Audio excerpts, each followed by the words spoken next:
শ্ৰীমন্ত শংকৰদেৱ গুৰুজনা, মহাপুৰুষ শ্ৰী শ্ৰী মাধৱদেৱ গুৰুজনা, দুজনা মহাপুৰুষৰ শ্ৰীচৰণত কোটি কোটি প্ৰণাম জনালোঁ।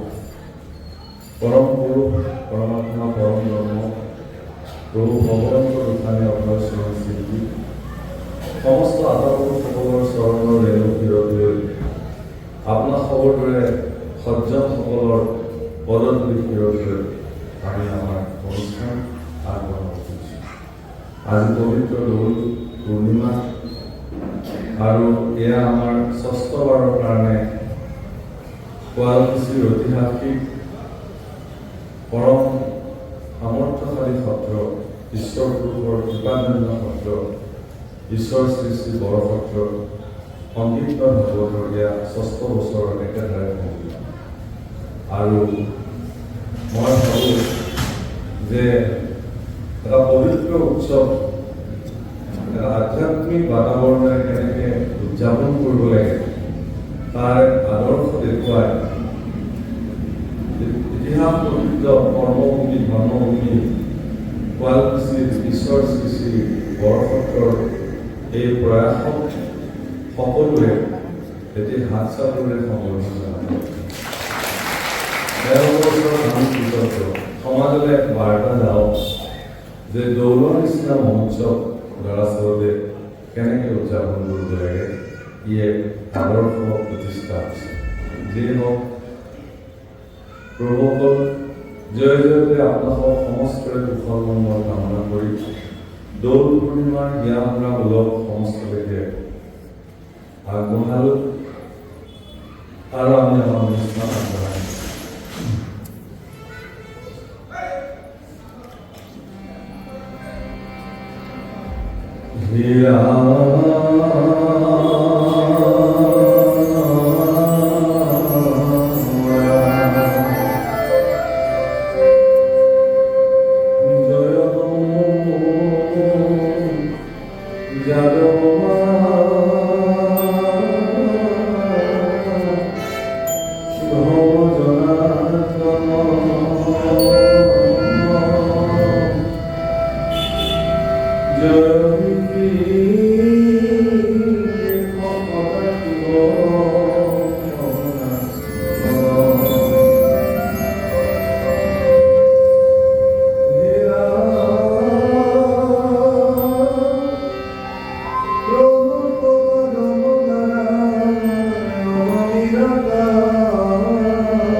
Bhagavad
শ্ৰীমদ ভাগৱত শাস্ত্ৰই তেওঁৰ পদত প্ৰাৰম্ভতে আজি ক'লে যে হে যাদৱ, হে মাধৱ, হে জনাৰ্দন, হে ঋষিকেশ, হে সদাশিৱ, হে সনাতন ৰূপী পৰব্ৰহ্ম, তোমাক জয় জয়কাৰ কৰা।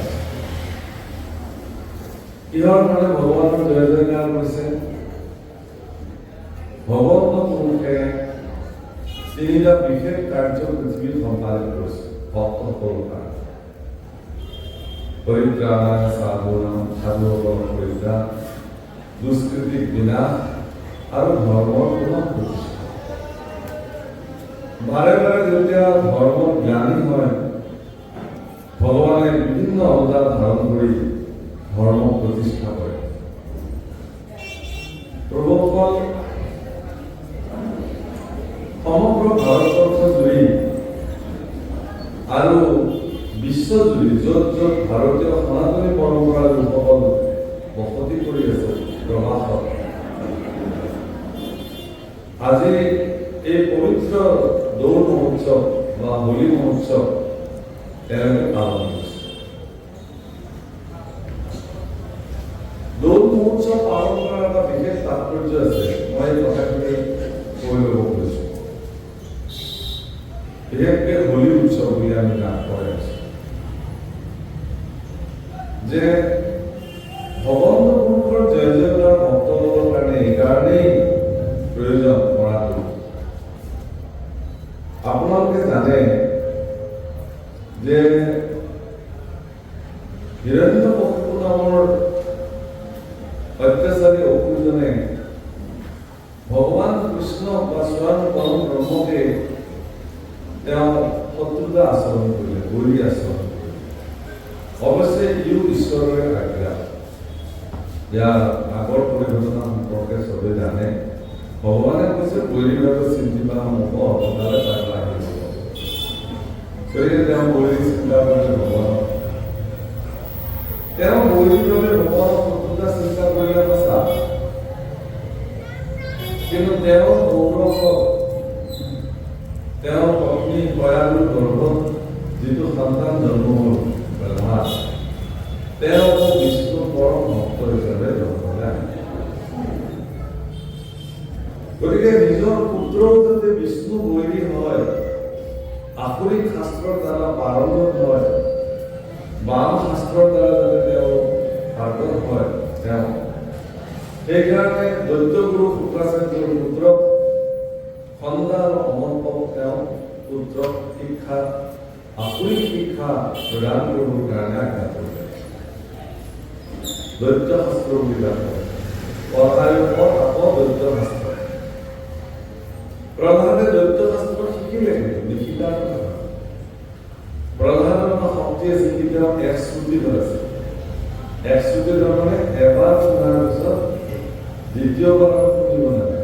মনত ৰাখিব। আমাৰ বৰ্তমান সমাজতো এনেকুৱা বহুত চোকা মানুহ আছে, এক শ্ৰুতি তেওঁ এবাৰ শুনিলে হ'ল। যি শ্লোক পদ এবাৰ শুনিলে মনত ৰাখিছে, এক শ্ৰুতি প্ৰহ্লাদ এক শ্ৰুতি আছে। গতিকে শুক্ৰাচাৰ্যই তেওঁ যিমানবিলাক দৈত্য শাস্ত্ৰ পঢ়ালে এবাৰ শুনিলে মনত ৰাখিলে, পিছত যদি বুজিছে মাতি দিছে।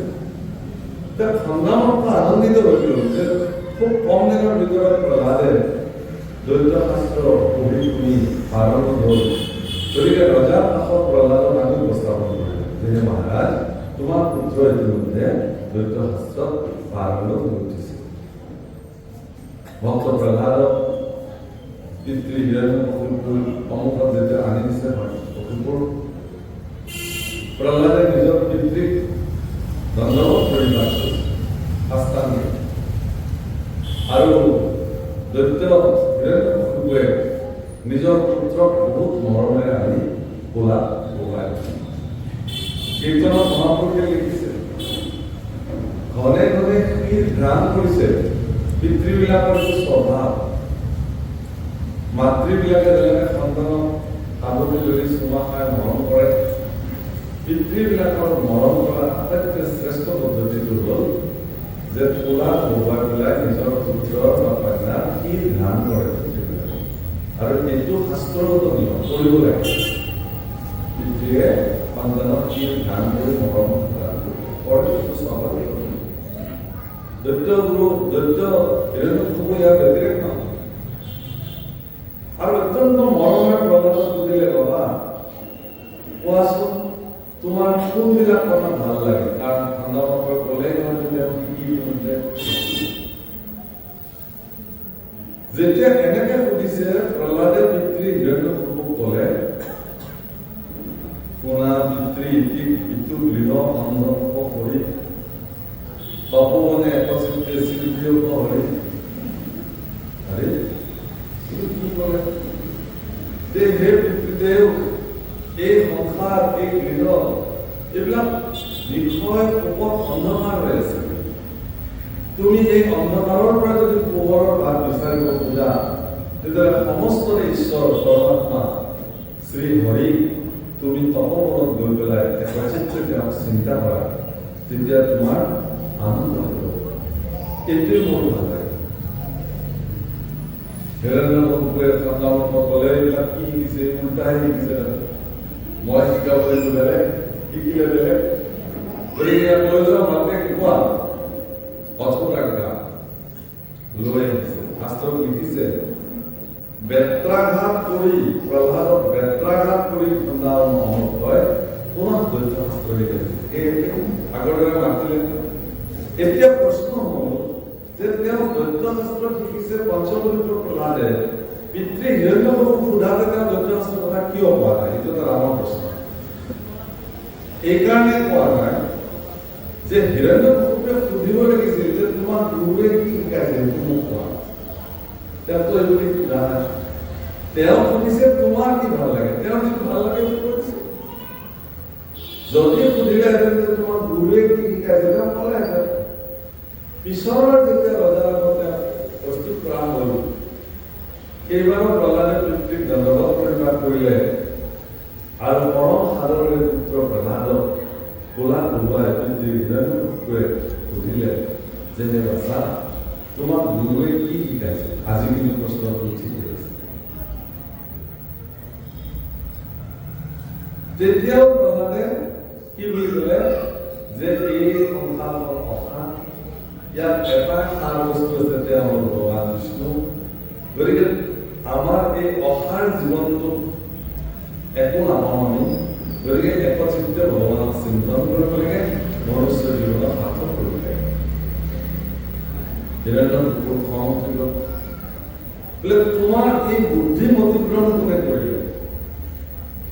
তোমাৰ এই যিটো বুদ্ধি, এইটো কোনে মতিভ্ৰম কৰিলে? ভয়তে সন্তানৰ হাত জোৰ কৰি কৈছে যে মহাৰাজ, আমি যি শিকাব লাগে সেয়াই শিকাইছো, কিন্তু তোমাৰ পুত্ৰ এইবিলাক ক'ত শিকিছে আমি নাজানো, ক'ৰ পৰা কৰিছে। এতিয়া হিৰণ্যকশিপুৱে কৈছে যে হে বাচা, তুমি ভালকে কোৱা, তোমাক কোনে মতিভ্ৰম কৰালে? প্ৰভু হ'ল এজন পুত্ৰ যদি ঈশ্বৰ বিমুখী হয়, আমি তেতিয়া সুধিম যে তোমাক কোনে মতিভ্ৰম কৰিলে? হিৰণ্যকশিপুৰ উল্টা সুধিছে যে তোমাক কোনে মতিভ্ৰম কৰিলে? তাৰ উত্তৰ মহাপুৰুষ শংকৰদেৱে কীৰ্তন বৰ ধুনীয়াকে লিখিছে। সুম্বৰ কাকে লোহা ভ্ৰম যেন চালে ৰাম হৰিয়ে, অভিন্ন ভৈলা বিষ্ণু বুদ্ধি মূৰ, বিষ্ণু সানিধানে ৰাম হৰিয়ে, ৰাম হৰি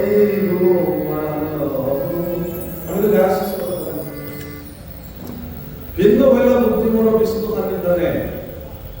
চুম্বক এটাৰ কাষত যেনেকৈ লোহা নিজে নিজে ভ্ৰমিবলৈ আৰম্ভ কৰে, ঠিক তদ্ৰূপ আমিও লোহা আৰু স্বয়ং বিষ্ণু প্ৰচণ্ড শক্তিশালী চুম্বক, এই নিজে নিজে।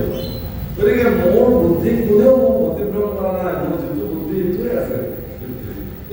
এতিয়া আপোনালোকে মোক সুধিব প্ৰশ্ন হ'ব পাৰে যে এইবাৰতো ঠিকে সুধিছিল যে কি কাৰণত যে তোমাৰ গুৰুৱে কি শিকাইছে, তেওঁ কিয় শুক্ৰাচাৰ্যৰ পুত্ৰ প্ৰহ্লাদক কোৱা কথাখিনি নকলে? দৰাচলতে প্ৰহ্লাদে যেতিয়া শুনিছিল পিতৃৰ মুখৰ পৰা যে গুৰুৱে কি শিকাইছে, তেতিয়া প্ৰহ্লাদে নিৰ্ণয় কৰিছিল যে দৰাচলতে গুৰু কোন।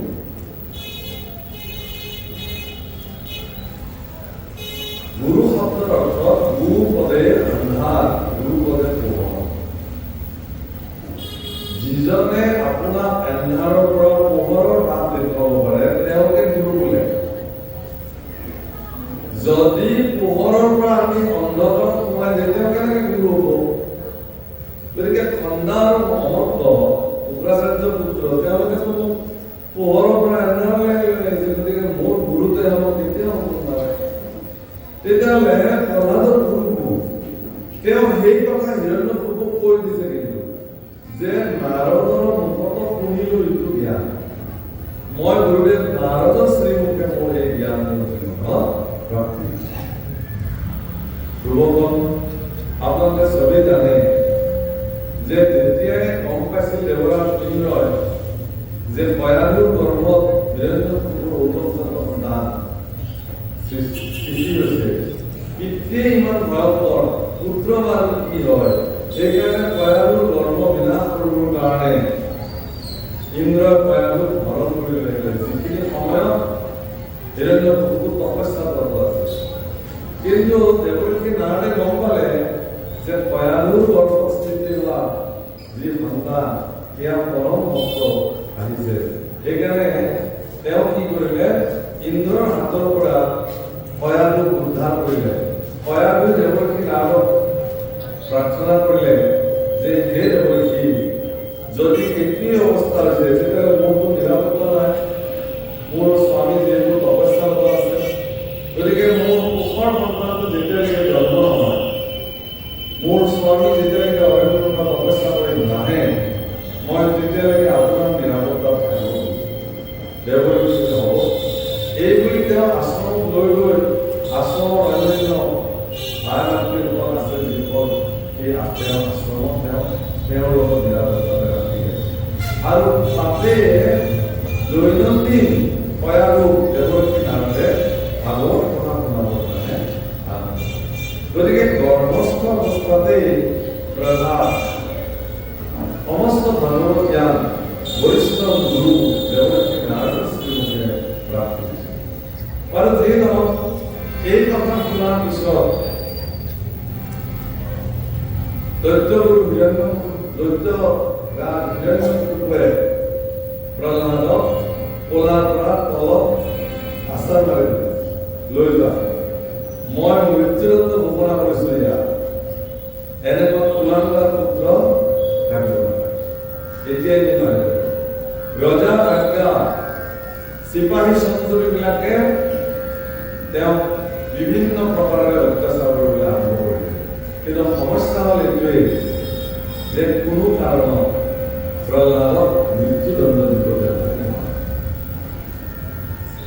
মানে হাতীৰে গছকাইছে, সৰ্বনান্ত কৰাইছে, অস্ত্ৰে শস্ত্ৰে আঘাত কৰিছে, বিষ পান কৰাইছে ইত্যাদি।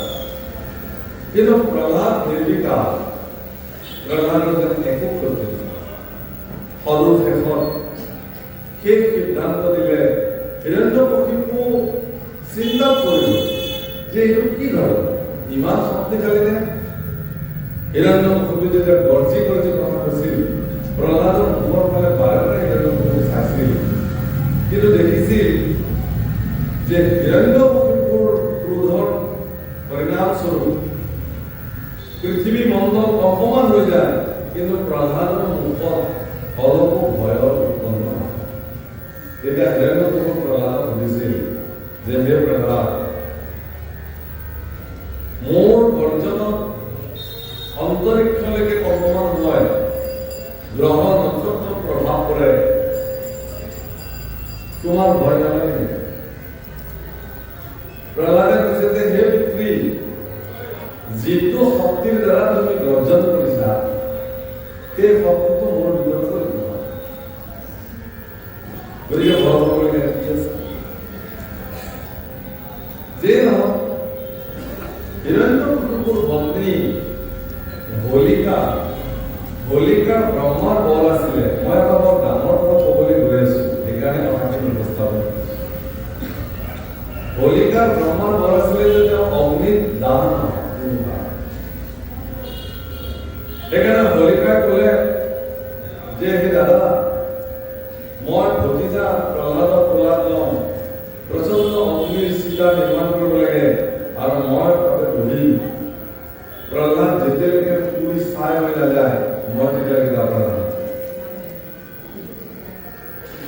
এনেকুৱা খৰি খেৰৰ যোগাৰ কৰা হ'ল, ঘি টিঙত টিঙে কৰ্পূৰ বস্তা বস্তা কৰ্পূৰ আনিছে, চব ঢালি দিলে আৰু সেই প্ৰচণ্ড চিতাৰ ওপৰত তেওঁ বহি ল'লে প্ৰহ্লাদক কোলাত লৈ।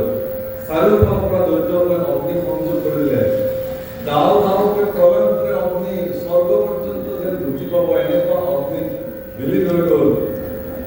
কিন্তু এটা সময়ত দেখা গ'ল যে হোলিকা দান হৈ ছাই হৈ গ'ল, অগ্নি পুনঃ নিৰ্বাপিত হৈ গ'ল।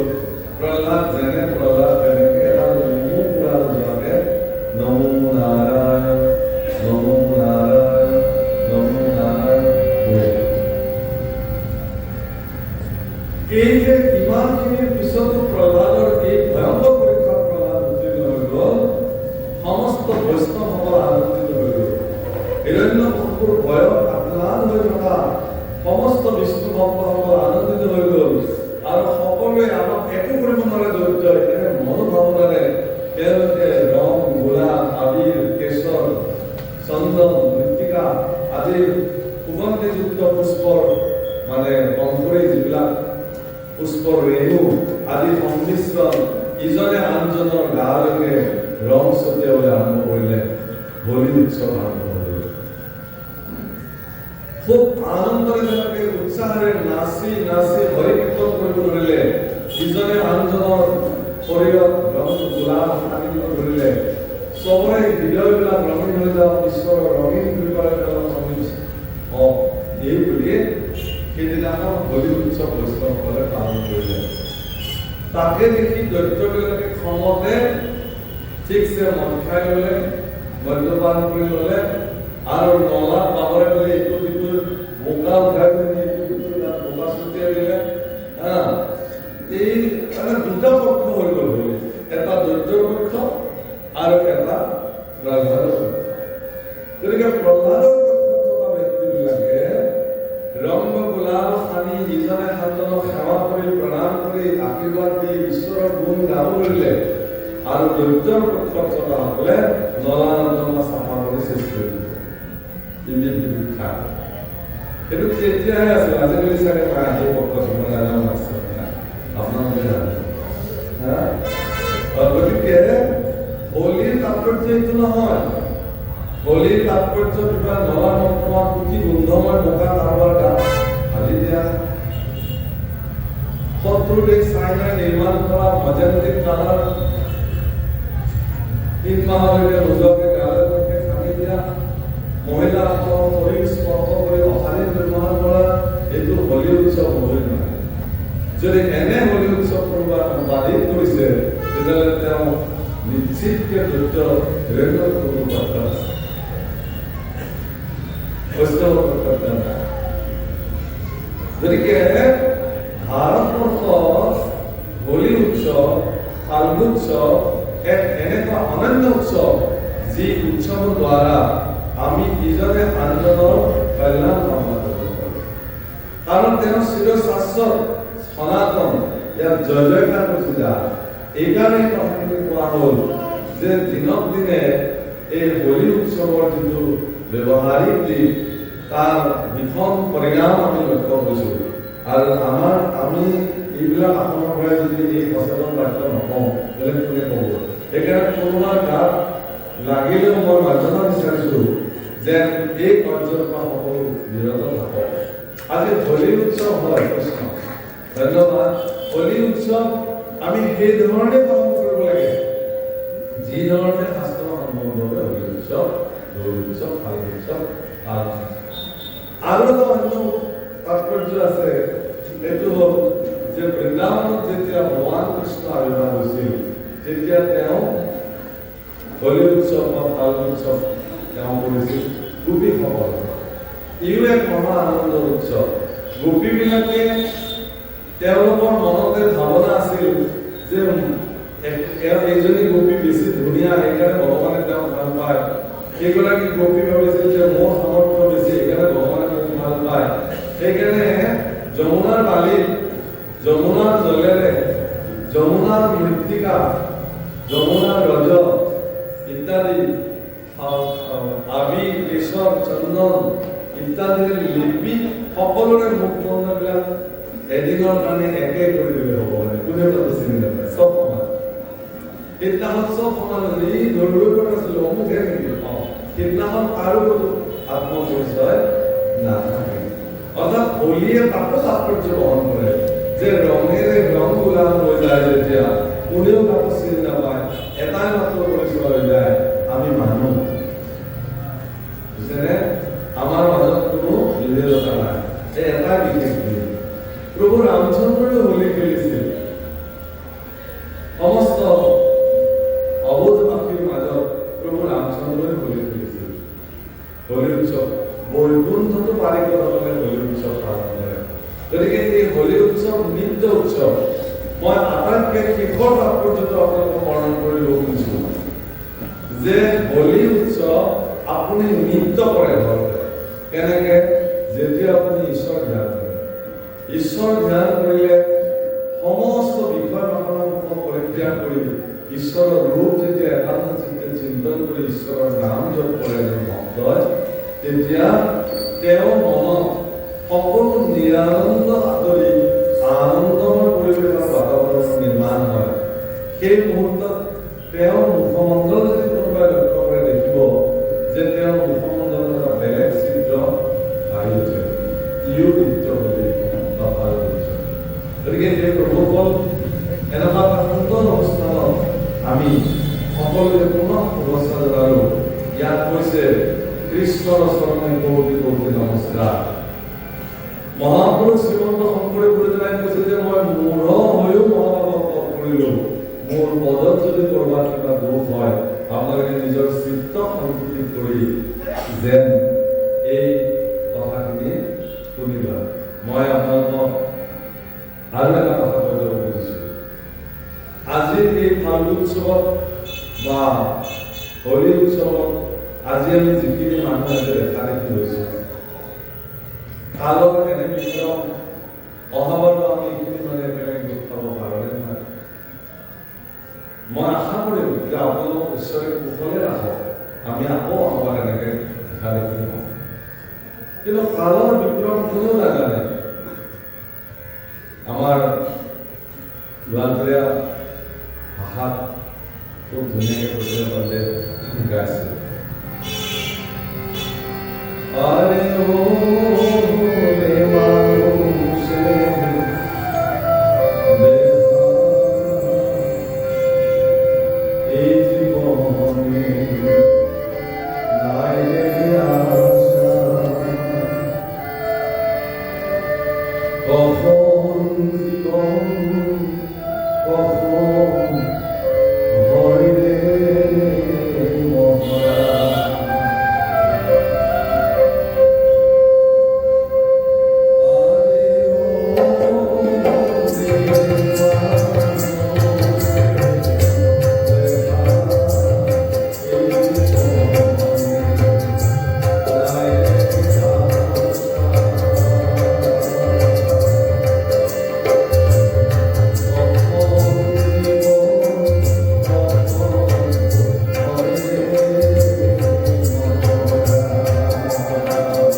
এই যে এখানে করছে নিঃশ্বাসে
সব এমএ পড়ে দেব সোনার দেখা পুরিয়া হইবে স্যার ইমান মরম করে সজায় বসায় রখা দেখা দা আ অলংকার পিন্ধি কসমেটিক খানি মেকআপ খানি নিজকে ধুনীয়া কৰি ৰাখিবলৈ ভাল পাওঁ অথচ এই দেহাটোৰ ওপৰতে এদিন অত্যাচাৰ কৰি নিমখ চিমখ ছটিয়াই যেনে তেনে প্ৰকাৰে ন বোলে শেষ হ'লে দুজনৰে সুধি থাকিব হ'লে শেষ তাৰ অলপ আছে ন শেষ নোহোৱালৈকে নেৰে এতিয়া ধূপ এটা লাইটে লাগিলেও মোৰ দেহাতে পুৰি যায় দেখাও নাই কিন্তু দাও দাওকে জুই জ্বলাই দিব শৰীৰটো কৰিবলৈ যেতিয়ালৈকে চাই হৈ নাযায় তেতিয়ালৈকে গতিকে ইয়াত কৈছে যে নিশ্বাসে কোনো বিশ্বাস নাই, গুৰুৰ কাষলৈ যাব লাগে। অন্তত গুৰুৱে আপোনাক ভগৱান বুজিবৰ কাৰণে পৰামৰ্শ দিয়ে। ভগৱানক বুজিলে আপুনি আপোনাৰ শৰীৰৰ মহত্ব বুজি পাব, মনুষ্য দেহাৰ সাৰ্থকতা বুজি পাব, দুৰ্লভ মনুষ্য দেহ এই কথাটো বুজি পাব। তাতকেও দুৰ্লভ সাধু সম্ভৱ। আজি আপোনালোকৰ জানো ভাল লগা নাইনে? এই ধামৰ প্ৰেক্ষাগৃহত আজি এটা বিশেষ উৎসৱ উপলক্ষে আমি গোটেইবিলাক ইয়াত বহিছো। নহ'লেতো এইখিনি সময় মহুৰাৱতী থাকিব, কালত তাৰ মানে থাকিব, নজৰতী থাকিব, দোকানত বহি থাকিব, পইচা ধৰি থাকিব। কিন্তু সেইবিলাকতো কৰিবই লাগিব, নকৰিলেও নহ'ব। এইটো আমাৰ কৰ্তব্য। জীৱন থকালৈকে জীয়াই থাকিবলৈ জীৱিকা নিৰ্বাহ কৰিবই লাগিব। কিন্তু তাৰ মাজতো আজি এটা অজুহাত লৈ আমি বিলাকে এক আনন্দ মনেৰে আজি আমি ভাগৱত কথা শুনিম, কৃষ্ণ কথা শুনিম আৰু দুৰ্লভ্য ভগৱতৰ সংগ আজি আমি একেলগে পাম। কালি কাষত বহা মানুহজনক আপুনি কালি কি বুলি মাতে বেলেগ কথা, আজি কিন্তু কাষত বহাৰ লগে লগে দিয়ক আহিছে বা বহক, খুব সুন্দৰ কৃষ্ণ মাতা শুনক। গতিকে পশ্চিমে মেলা বুলিলে আৰু এইবিলাকৰ ওপৰত ভৰসা কৰি লাভ নাই। পঢ়াখিনিতো জীৱনত কৰিলোৱে, কৰি যাব লাগিব, কিন্তু তাতে মন মজি থাকিব নালাগে। কথাটো সেইটোৱে, বৰ মজি থাকিব নালাগে। প্ৰহ্লাদৰ ওপৰত পৰা এনে অত্যাচাৰ দেখি ভগৱান বিষ্ণুৱে এনেকুৱা এটা অদ্ভুত ৰূপ ধাৰণ কৰিবলগীয়া হ'ল। নৃসিংহ নৰসিংহ। আচৰিত হ'ব আপোনালোকে, মানে ব্ৰহ্মাৰ পৰা যিবিলাক বৰ লৈছিলে সেই বৰবিলাকৰ এক তেওঁলোকে কৰিছে। দিনত নমৰে, ৰাতি নমৰে, সন্ধিয়া মাৰিছে, ভিতৰত নমৰে, বাহিৰত নমৰে, দুৱাৰ দলিত মাৰিছে। সেইকাৰণে আমাৰ ঘৰৰ যিটো দুৱাৰ দলি বুলি কওঁ, আজিকালি দুৱাৰ দলিত শব্দটা নোহোৱা হৈ গৈছে। এতিয়া মানুহৰ ঘৰত মুখ্য দুৱাৰ দলিয়া নাই, যিমান বিল্ডিং হওক। এইটোতো চিন্তনীয়, দেহেলি বুলি কয় দুৱাৰ। আগতে আমাৰ আইতাহঁতক আমি দেখিছিলো ৰাতিপুৱা শুই উঠি গোবৰ মাটিৰে এখন লেচা টানিলে দুৱাৰ বৰিয়াটো মুচিলে। কিছুমানে দুৱাৰ বৰিয়া বুলি কয়, দুৱাৰ বৰিয়া কি বুলি কয়? মহতমণি কি কয়? দুৱাৰ বৰিয়া মুচিলেহে গোবৰ মাটিৰে। আচলতে সেইটো ভগৱান নৃসিংহ হোৱাৰ নিচিনা। কোনো যাতে আসুৰিক শক্তি ঘৰত প্ৰৱেশ কৰিব নোৱাৰে, দুৱাৰ বৰিয়াতে ভক্তৰ দুৱাৰ বৰিয়াতে ভগৱান নৃসিংহ হোৱাৰ। সেইকাৰণে কোনেও দুৱাৰ বৰিয়াত ধৰি নলগায় আৰু লাগিলেও কৃষ্ণ। মন কৰিবচোন, আমাৰ স্বভাৱতে এইবিলাক সংস্কাৰ আছে অসমীয়া। আৰু দক্ষিণ ভাৰতৰ ফালে, উত্তৰ ভাৰতৰ ফালে ঠিক দুৱাৰ বৰিয়াতে ধুনীয়া ৰংগলী আঁকি থৈ দিয়ে, ধুনীয়া পিঠাগুড়িৰে হাবিৰে ৰঙিলে। তাত ভগৱান তাৰ বিৰুদ্ধে মই বাস কৰিছো। আপোনাৰ ঘৰলৈ যদি কোনোবা পপত চিন্তাৰ মানুহে, কুৎসিত মানুহ, আসুৰিক চিন্তাৰ প্ৰকৃতিৰ মানুহ যদি কেনেকৈ প্ৰৱেশ কৰিছে, দুৱাৰ বৰিয়াতে তাৰ সেই মনটো মাৰি পেলাব ভগৱান নিৰ্মল। যাৰ ঘৰত দুৱাৰ দলি আৰু তাৰ মান্যতাটো যিজনে বচাই ৰাখে, মাতৃগৰাকীয়ে সদায় ৰাতিপুৱা উঠি ঘৰ মোচক নোমোচক, ঘৰ দুৱাৰ সাৰি উঠি দুৱাৰ বৰিয়াটো অলপ পানীৰে মোহাই দিব। নিয়ম কৰিব বহুত ভাল।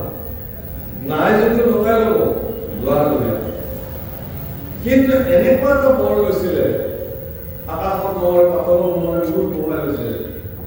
তাতকে এটা ডাঙৰ বৰ লৈছিলে তেওঁ, যিটো কথা মানে সম্ভৱপৰ নহয়, যে এনেকুৱা অস্ত্ৰৰে তেওঁ মৰিব যিপাত অস্ত্ৰ জ্বৰও নহয় আৰু সি বাঢ়িও থাকিব, চৈতন্য নহয়, জ্বৰও নহয়, বৃদ্ধিও হ'ব।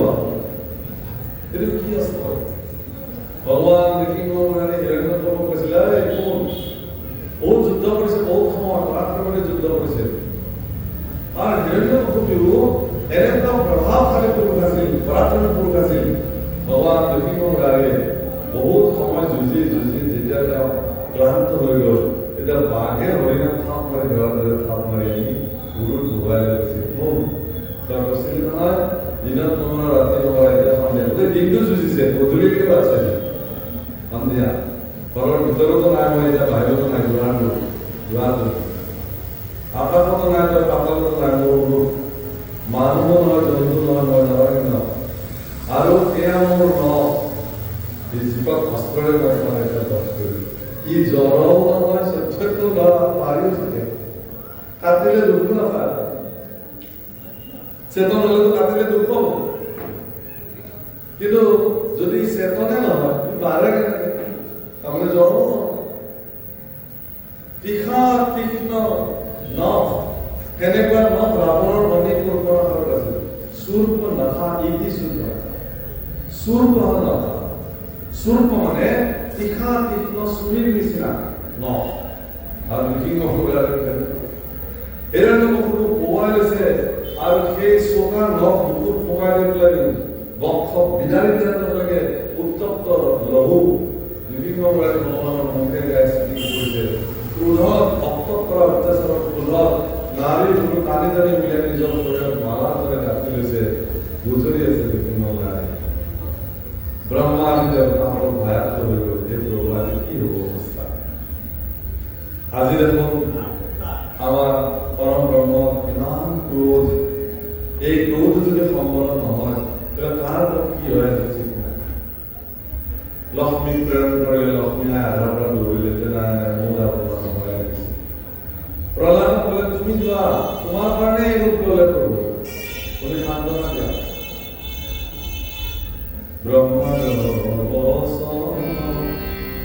সাধনী প্ৰহ্লাদে ধীৰে ধীৰে কীৰ্তন মোৰ কৃপালুজনে ইমান ধুনীয়াকৈ লিখিছে। মোৰ মহাপুৰুষৰ বাণী একদম নিশ্চিন্ত কৰি কৈছে, কোনো ভয় নাই। কিয় ভয় নাই? প্ৰহ্লাদে ভগৱানৰ নৃসিংহ ৰূপ চোৱা নাই। যদিও ভগৱানে ভয়ংকৰ নৃসিংহ ৰূপ লৈ আহিছে, প্ৰহ্লাদৰ দৃষ্টি আছে ভগৱানৰ দুখানে অভয় চৰণৰ পৰিৱৰ্তন হোৱা নাই। কিন্তু এয়া যেনে ভগৱানৰ স্বৰূপ তেনেকে আহিছে। গতিকে ভক্তৰ দৃষ্টি সদায় ভগৱানৰ চৰণ। গতিকে নৃসিংহমুনিয়ে ভগৱানৰ দুখানে অভয় চৰণত প্ৰহ্লাদে স্থিৰ চিত্তেৰে গৈ অন্তঃকৰণে ধন্যবাদ পৰিমাণ কৰি ভগৱানক স্তুতি কৰিছে। আৰু ভগৱানে কি কৈছে যে হে প্ৰহ্লাদ, মই তোমাৰ ভক্তিত সন্তুষ্টি হৈ গ'লো। এই বুলি নৃসিংহমুনিয়ে ভগৱানে প্ৰহ্লাদক দুখন হাতেৰে তুলি লৈছে উৰুত। নিজৰ যিখন উৰুত বহুৱাই দৈত্য হিৰণ্যকশিপুক নিধন কৰিছিল, সেইখন উৰুতে ভগৱানে নিজ হাতেৰে প্ৰহ্লাদক বহুৱাই লৈছে। কাৰণ কিয়? প্ৰহ্লাদ প্ৰাণ বচোৱা কথা আছিল। নৰসিংহ ভগৱান বহুত প্ৰকাণ্ড পুৰুষ, এনেকে দেখা নাপায়, কিন্তু ভক্ত প্ৰহ্লাদৰ শ্ৰীমুখ দৰ্শন কৰা ভগৱানৰ হেঁপাহ অবিনাশ। সেইকাৰণে বহুৱাই লৈছে। বহুৱাই লৈ এখন হাতেৰে নিজৰ কৃপা হস্ত দিছে আৰু এখন হাতেৰে শ্ৰীমুখত ধৰি মুখৰ এনেকে দাঙি পেলাই প্ৰহ্লাদৰ শ্ৰীমুখ ভগৱানে হেঁপাহ পলাই দৰ্শন কৰিছে। আৰু চকুৰে অশ্ৰু জল নিগৰি আহিছে। আৰু সংস্কৃত ভাগৱতত খুব সুন্দৰ বৰ্ণনা কৰিছে, কৈছে যে হে প্ৰহ্লাদ, তুমি মোক ক্ষমা কৰি দিয়া। ভগৱান শ্ৰী হৰিয়ে পৃথিৱী বিশ্ব ব্ৰহ্মাণ্ডত কাৰো ওচৰত ক্ষমা খোজাৰ নজিৰ নাই, ইতিহাস নাই।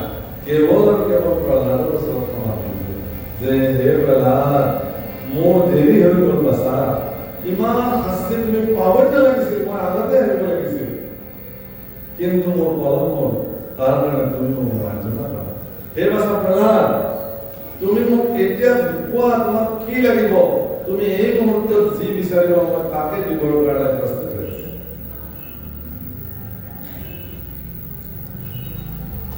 বাঞ্ছই ফল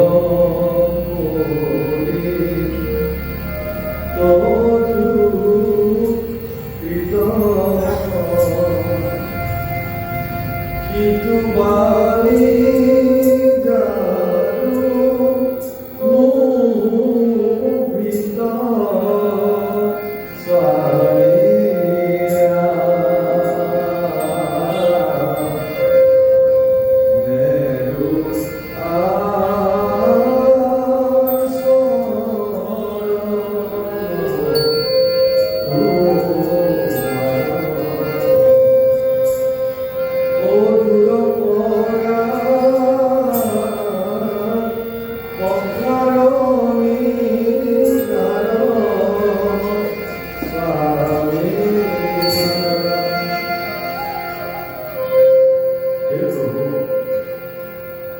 তোমাৰ স্মৰণ কৰে তোমাৰ কাম কৰে তোমাৰ ভক্তি কৰে জীৱিকাকে ফল বাঞ্ছা কৰিছে সেই বেপাৰীবিলাকৰ মই বেপাৰী নহয়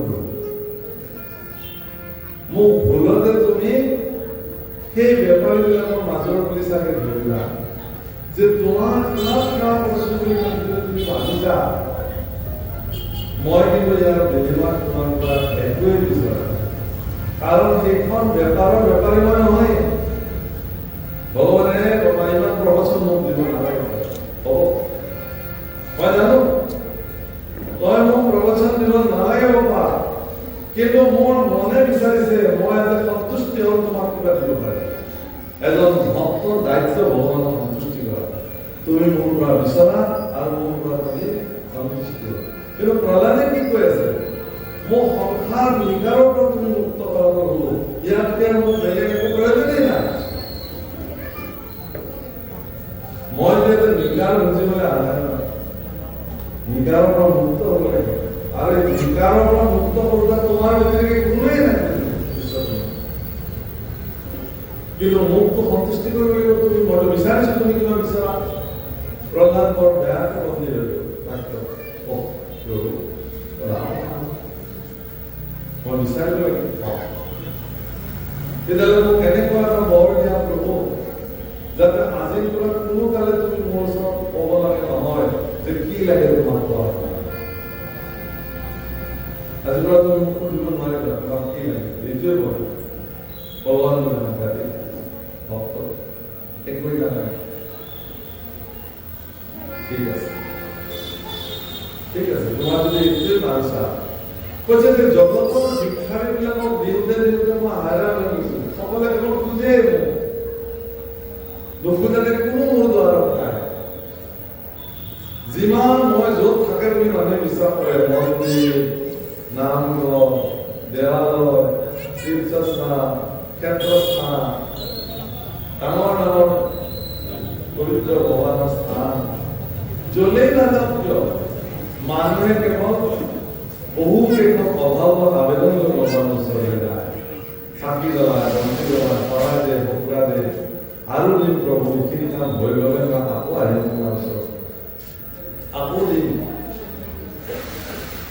কিন্তু তোমাক একো নালাগে এইটো অদ্ভুত কথা ঠিক আছে কিন্তু মই নিজেই দিওঁ তোমাক যে মই তোমাক আজি এটা বৰ্ণি কৰিলোঁ যে অনাগত সময়ত তোমাৰ বংশত এই যিমান যোনেই যি উৎপন্ন নহওক কিয় তাকো মই নিৰ্যাতন হত্যা সংবিধান নিৰ্মাণ কৰি ল'ব যে মই তোমাৰ বংশৰ উৎপত্তি কোনো সময় আৰু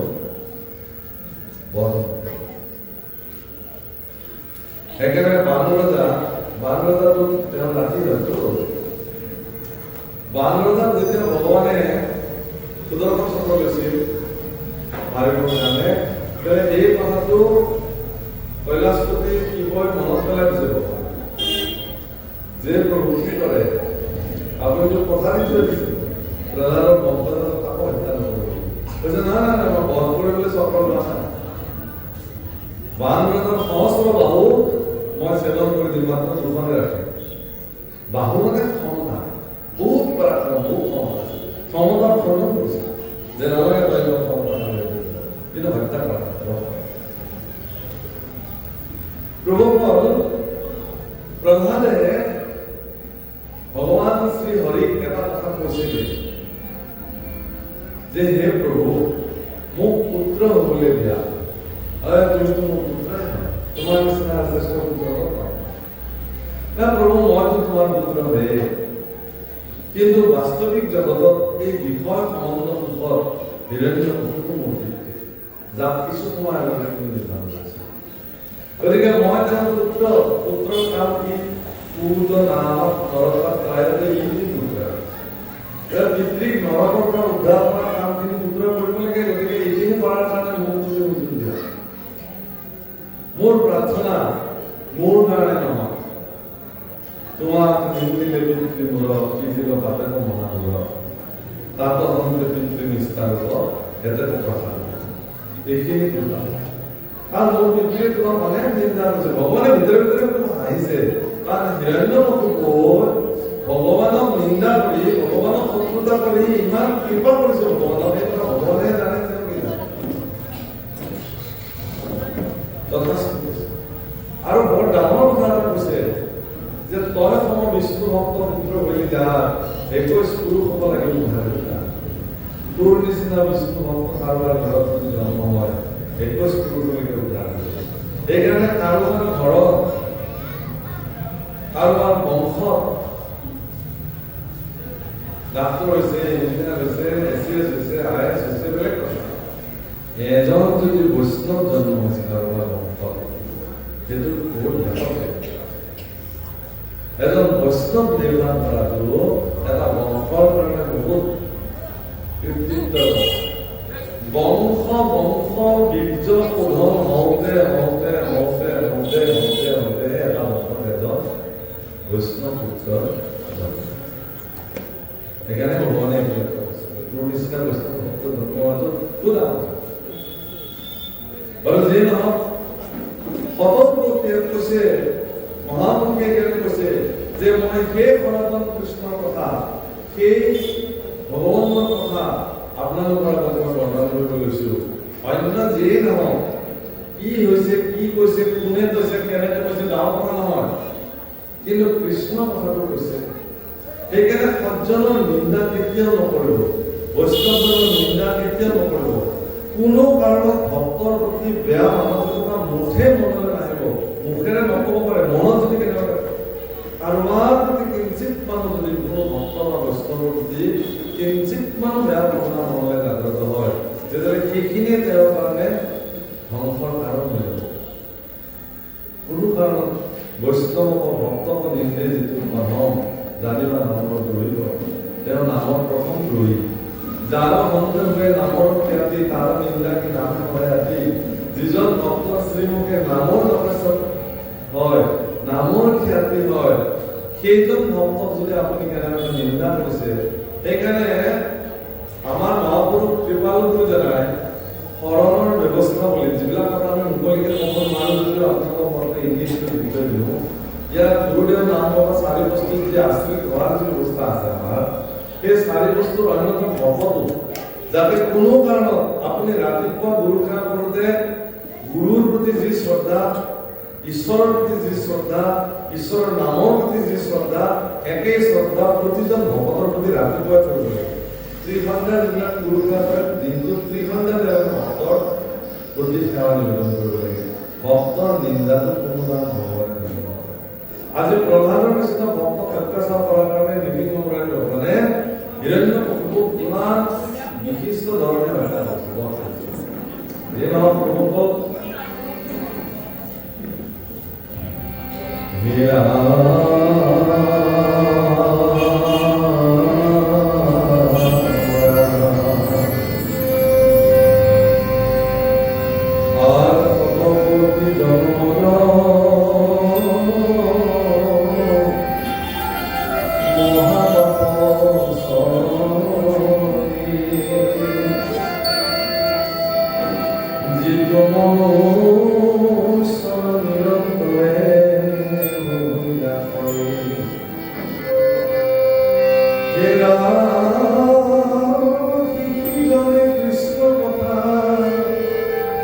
Kuni mako pare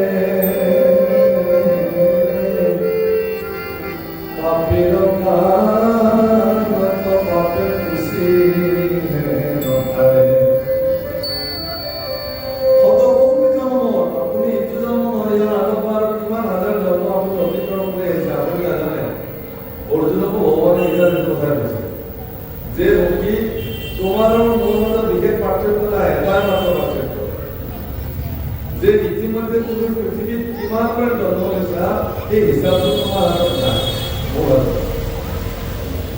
বাকী নহ'লে তোমাৰ আৰু মোৰ হাতত বিশেষ পাৰ্থক্য নাই। আৰু তুমি কিমান জন্ম লৈছা কৌটি অন্তরে যাহারা আসন তুমি কি করাছি মনুষ্যমান ভারত ভূমি নাই। ভারত ভূমি কেন্দ্রভূমিত মনুষ্য হয়ে জন্ম হৈছে আপোনালোক কৌটি জন্ম অন্তৰৰ মহাপাপ কৰাৰ পিছত।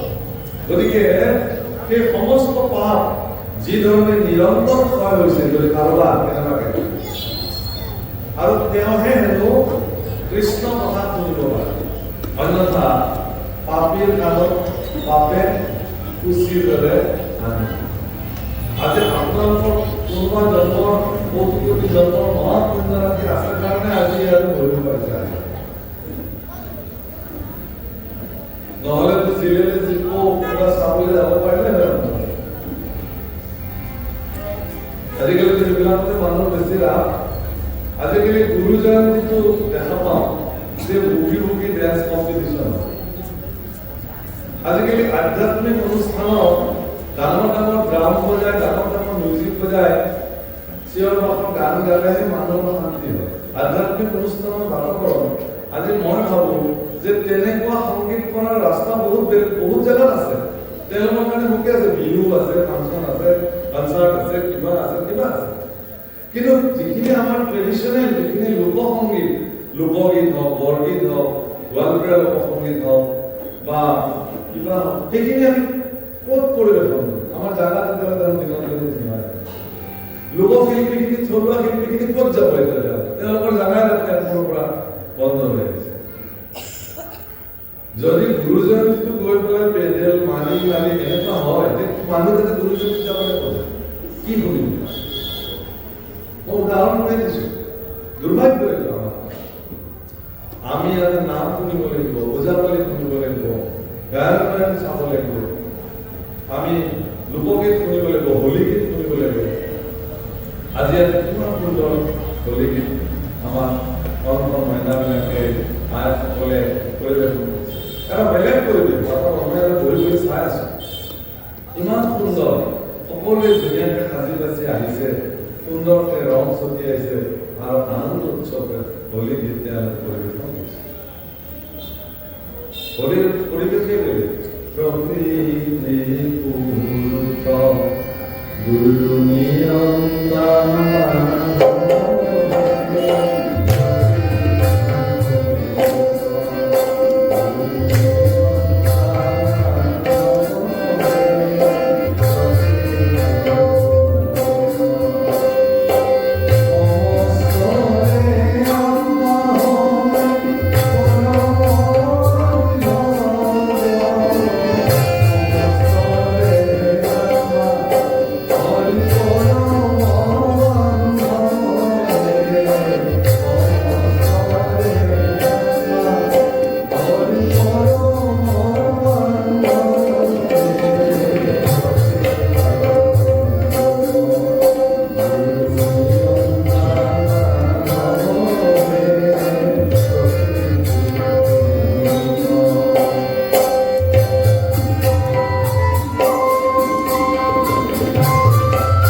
গীত হিচাপে আজিও পালন কৰা গোৱা হয়। কিয়? অন্যান্য অনেক ভলি গীত আছে, থাকিব পাৰে তাকৰি, কিন্তু ইয়াৰ তাৎপৰ্য বেলেগ। প্ৰকৃতি পুৰুষ দুইটো নিয়ন্তা মাধৱ। প্ৰকৃতি মানে আপোনাৰ শৰীৰটো প্ৰকৃতি, পুৰুষ মানে আপোনাৰ ভিতৰত থকা আত্মা শক্তি। গতিকে যি শৰীৰৰ ভিতৰত আত্মা বিদ্যমান হৈ আপোনাৰ শৰীৰটোক চৈতন্য কৰি ৰাখিছে, এই দুটাকে নিয়ন্ত্ৰণ কৰিছে পৰম ব্ৰহ্ম। এই কথাটোকে হোলীৰ মাধ্যমেৰে বুজাইছে যে আপুনি স্বতন্ত্ৰ নহয় কোনো কাৰণ। আপুনি যদি ভাবি আছে নিজকে স্বতন্ত্ৰ, তেতিয়াহ'লে হোলী গীতে কৰালে আজি আনন্দৰ দিনত এটা বিশেষ কথা আপোনালোক বাৰে বাৰে পৰামৰ্শ কৰা হ'ল যে আপোনাৰ শৰীৰটো প্ৰকৃতি, অষ্টধা প্ৰকৃতি যি শৰীৰত আছে, সেই অষ্টধা প্ৰকৃতি, তাৰ উপৰিও পঞ্চভূত, পঞ্চতন্মাত্ৰা, পঞ্চেন্দ্ৰিয়, পঞ্চজ্ঞানেন্দ্ৰিয়, মন বুদ্ধি চিত্ত অহংকাৰ প্ৰমুখে যি 24 তত্ত্বৰ দ্বাৰা গঠিত এই শৰীৰ, আৰু ইয়াত চেতন আৰু চৈতন্য কৰিবৰ কাৰণে স্বয়ং নাৰায়ণে যেনেধৰণে আপোনালোকে আপোনাৰ বিদ্যমান হৈ আছে, এই দুটাৰে নিয়ন্ত্ৰণ তেওঁ কৰিছে। সেইকাৰণে ভজু তোমাৰ দুই পদ অৰবিন্দ, তাৰ ভিতৰত এটা ৰাস্তা। এই কথা কোনে শুনিব? কোনে শুনিব? এই কথা সিজনে শুনিব যিজনৰ কৌটি কোটি জন্ম অপৰাধৰ পৰা মুক্ত হৈছে। আৰু যদি মুক্ত হোৱা নাই, তেতিয়াহ'লে তেওঁ কাণত এইবিলাক বেজি আনা এৰে এইবিলাক কি কথা শুনিব? আজি বেয়া কথা শুনিবৰ কাৰণে, কাৰোবাৰ বদ চৰিত্ৰৰ কথা শুনিবৰ কাৰণে মানুহ আগ্ৰহী হৈ যায়।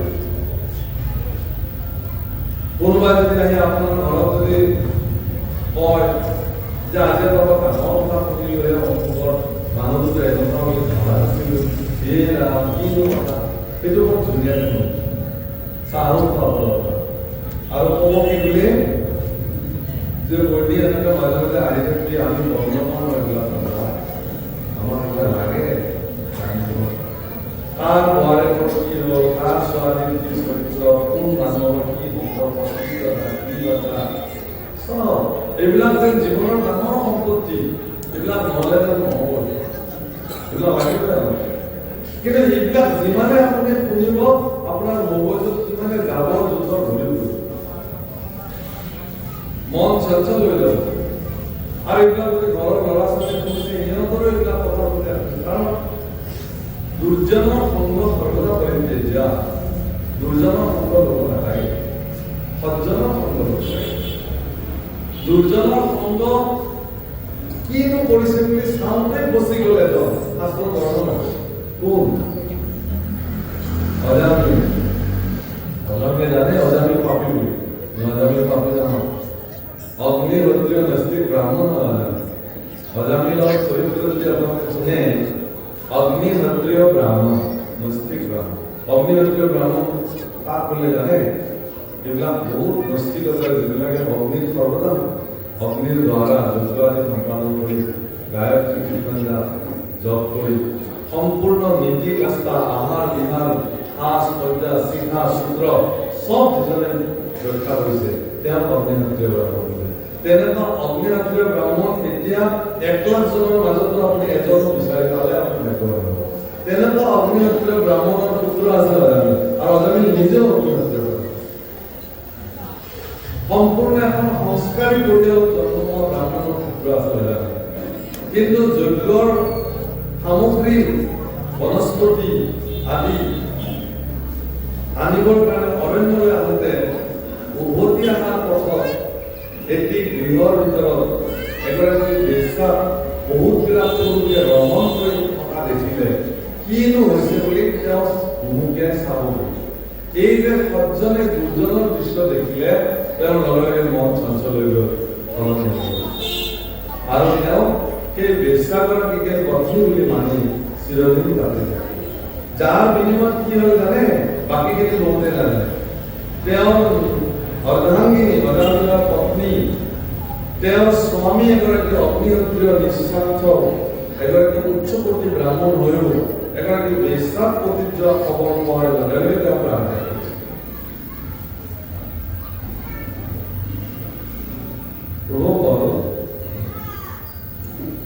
পৃথিৱীত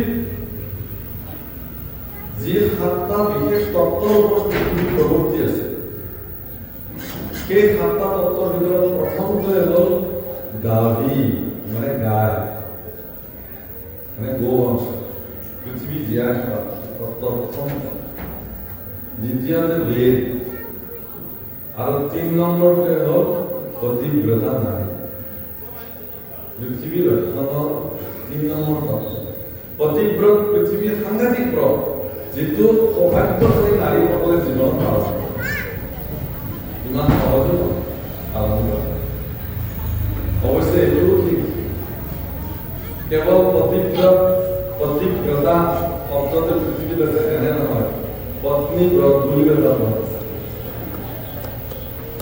অকল নাৰীগৰাকীয়ে শক্তিশালী হৈ থাকিব পুৰুষে একদম পুৰুষে বেয়া লাগি তেওঁ আনন্দ থাকিব তেওঁ পত্নীক মৰ্যাদা দিব জানিব লাগিব তেতিয়াহে তেওঁ পতিব্ৰতা কিন্তু পতিব্ৰতা নাৰীসকলৰ সামৰ্থ্য ইমান সাংঘাতিক মই এটা উদাহৰণ আপোনালোকক দিম মহৰ্ষি ভৃগুৰ পত্নী যাৰ নাম আছিল খ্যাতি খ্যাতিৰ আৰু এটা পৰিচয় আছে কি জানে খ্যাতিৰ শুক্ৰাচাৰ্যৰ মা পৃথিৱীৰ জ্ঞানীসকলৰ ভিতৰত অগ্ৰগণ্য শুক্ৰাচাৰ্য যদিও দৈত্যগুৰু গীতাত ভগৱানে কৈছে যে জ্ঞানীসকলৰ ভিতৰত ময়ে শুক্ৰাচাৰ্য আপোনালোক নাভাই মতে এটা দৈত্যগুৰু নহয় সমস্ত দৈত্যসকলৰ গুৰু শুক্ৰাচাৰ্য ভগৱান তেওঁ নিজেও ঈশ্বৰতা আৰু সেই শুক্ৰাচাৰ্যক জন্ম দিয়া মাতৃ খ্যাতি যাৰ পিতৃ মহৰ্ষি ভৃগু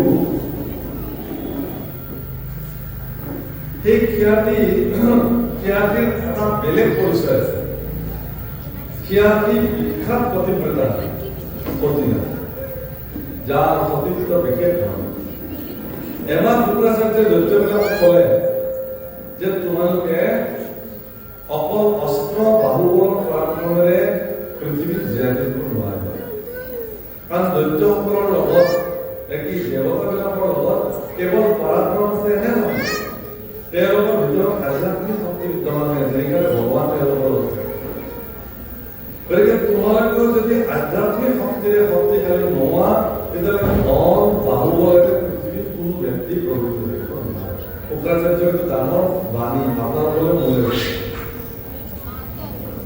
আপনার বহুত কথা আছে আপনার বহুত ধন আছে বহুত সম্পত্তি আছে বাহুবল আছে পরাক্রম আছে এইখিনিৰে আপুনি পৃথিৱীত প্ৰৱেশ কৰিব নোৱাৰে যদি আপোনাৰ ভিতৰত আধ্যাত্মিক শক্তি নাই তো দৈত্যবিলাকে বলে ঠিক আছে আমি তাহলে আধ্যাত্মিক শক্তি অর্জন করবো যে তুমি আজ্ঞা পান বলে বলা যাবে তপবন সব তপস্যা দৈত্যবিলাকে অস্ত্ৰ শস্ত্ৰ পৰিত্যাগ কৰি তেওঁলোকে কি কৰিছে অৰণ্যত গৈ গুৰু শুক্ৰাচাৰ্যৰ লগত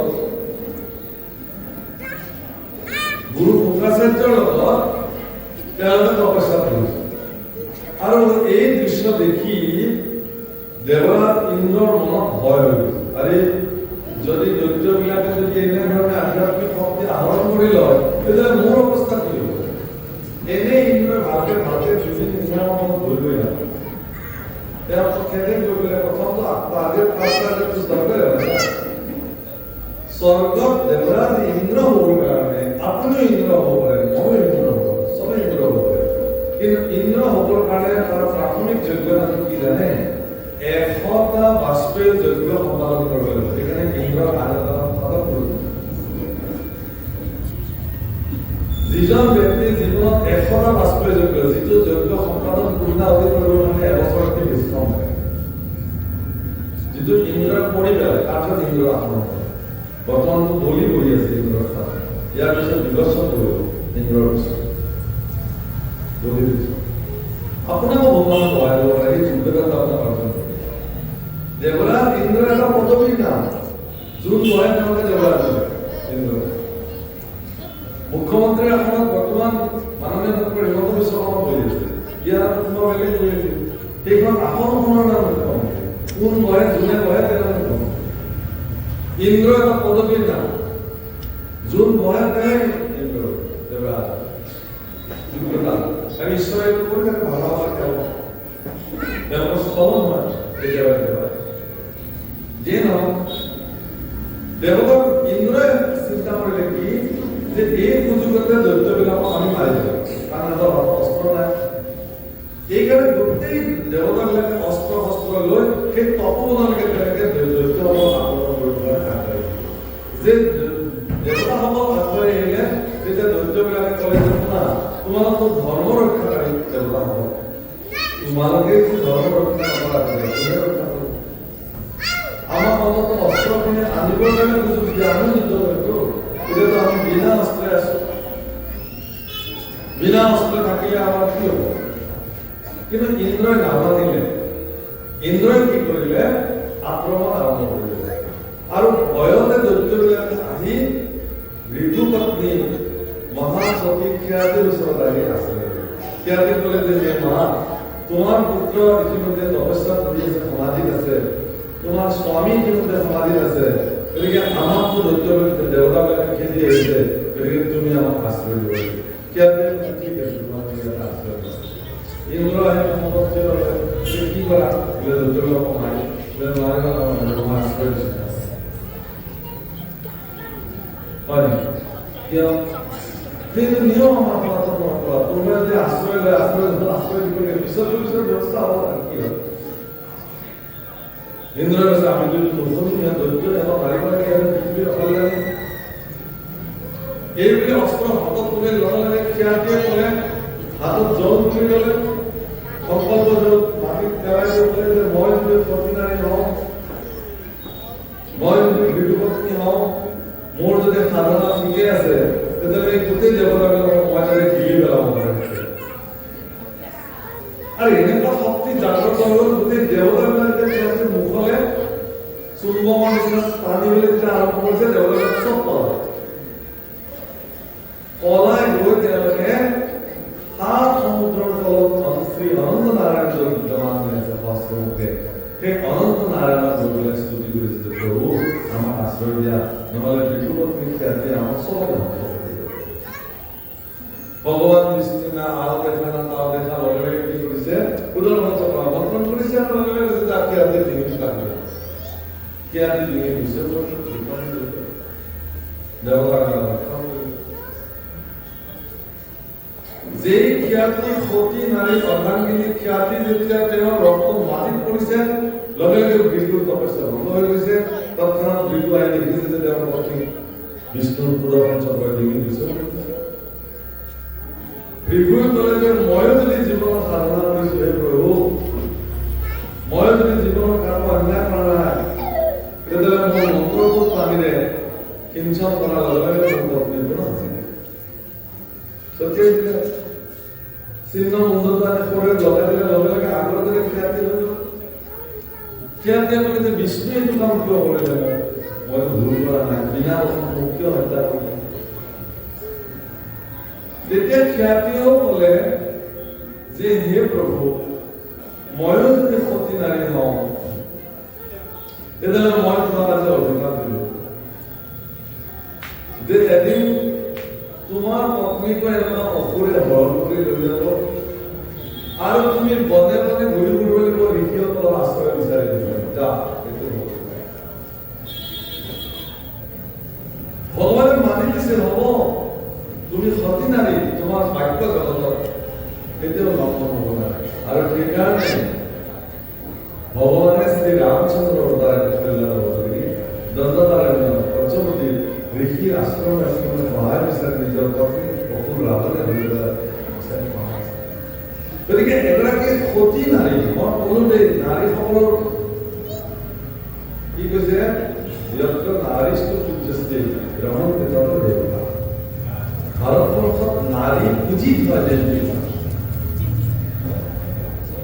প্ৰভুসকল আইসকল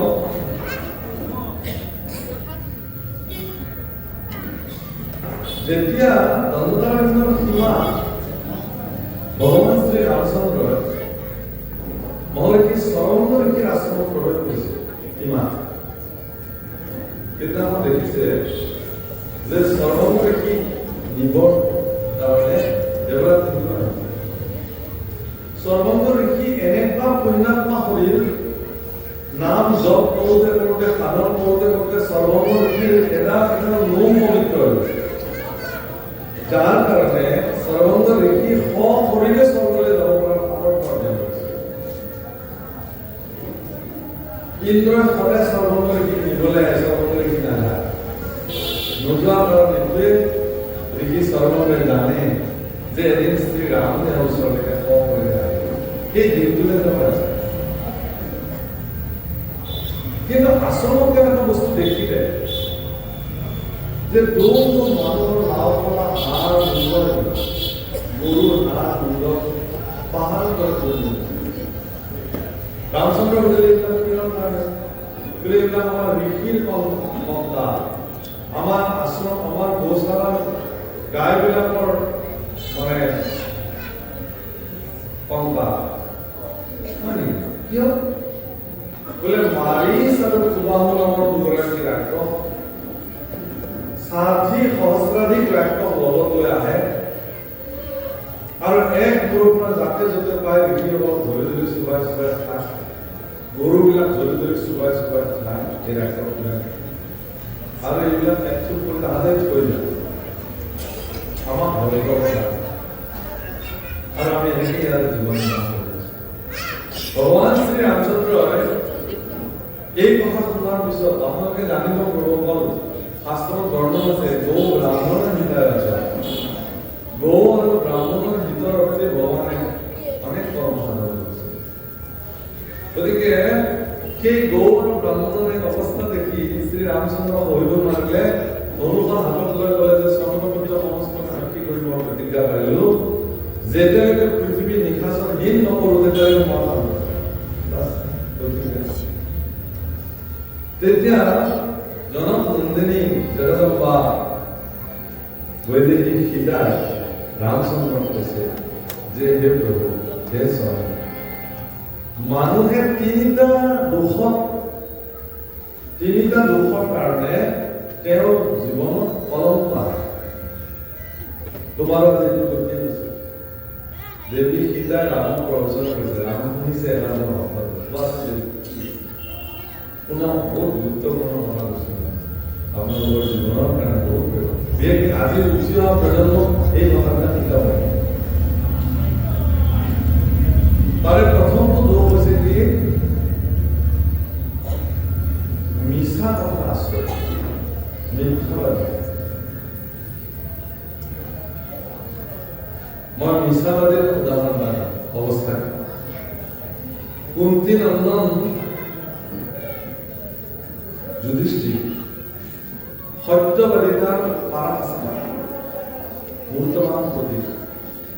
সেইকাৰণে কুৰুক্ষেত্ৰৰ ৰণখনত স্বয়ং ভগৱান কৃষ্ণ যিখন ৰথত বিদ্যমান হৈ আছে কপিধ্বজ, সেই কপিধ্বজ ৰথ মাটিত চুচৰি যায় অন্য ৰথৰ নিচিনাকৈ, কিন্তু যুধিষ্ঠিৰৰ ৰথ মাটিৰ পৰা 4 গুণ ওপৰেৰে চলে, মাটিত খিচকি নাযায় চলা। কিহৰ কাৰণে? যুধিষ্ঠিৰ সত্যবাদিতা, সত্য প্ৰতিষ্ঠিত কাৰণে তেওঁ ৰথ মাটি স্পৰ্শ নকৰাকৈ চলে। 4 মহাভাৰতত উল্লেখ আছে ইমান মানে তেওঁৰ সত্যবাদিতাৰ মানে তেওঁৰ প্ৰভাৱ। আৰু যুধিষ্ঠিৰৰ শৰীৰৰ যিটো বৰ্ণ উত্তপ্ত স্বৰ্ণৰ নিচিনা, ইমান প্ৰভাৱ একমাত্ৰ সত্য কথা কয়। সেই যুধিষ্ঠিৰে এদিন এনেকুৱা এটা পালন কৰিল কুৰুক্ষেত্ৰত যে তেওঁৰ গুৰু দ্ৰোণাচাৰ্যই এদিন এনেকুৱা যুদ্ধ কৰিলে যেন পাণ্ডৱক সিদিনাখনে বিনাশ কৰিব। সন্ধিয়া যুদ্ধ সমাপ্তি হ'ল। ভগৱান কৃষ্ণই তেওঁক ক'লে যুধিষ্ঠিৰক, দাদা তুমি গুৰুদেৱৰ ওচৰলৈ যোৱা, দ্ৰোণাচাৰ্যৰ ওচৰলৈ বোলে গৈ কি কৰিম, বোলে গৈ সুধিবা যে গুৰুদেৱ তোমাৰ মৃত্যু কেনেকৈ হ'ব, আৰু মৃত্যু কেনেকৈ শিষ্য ভৰা চাওকচোন, গুৰু কেইটা সুধিব যাব লগা, গুৰুদেৱ তুমি মৰিবা কেনেকৈ? এইটো কাম মই কেনেকৈ কৰোঁ? নহয়, তুমি কৰিব নালাগে, নিজে নিজে হ'ব, তুমি যোৱাচোন।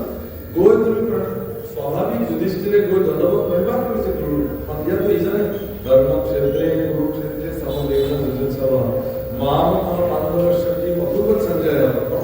সংবিধান ইয়াত ধৰ্মক্ষেত্ৰ কুৰুক্ষেত্ৰ আপোনালোকে সুধিব পাৰে যে ধৰ্মক্ষেত্ৰ কুৰুক্ষেত্ৰ কিয় বাছি ল'লে যুদ্ধৰ কাৰণে। ভাৰতবৰ্ষৰ সনাতনী পৰম্পৰা ইমানেই কল্যাণকাৰী যে এখন ধৰ্মক্ষেত্ৰ বাছি ল'লে য'ত মৃত্যু হোৱা প্ৰতিজন লোকৰে যাতে কল্যাণ হয়।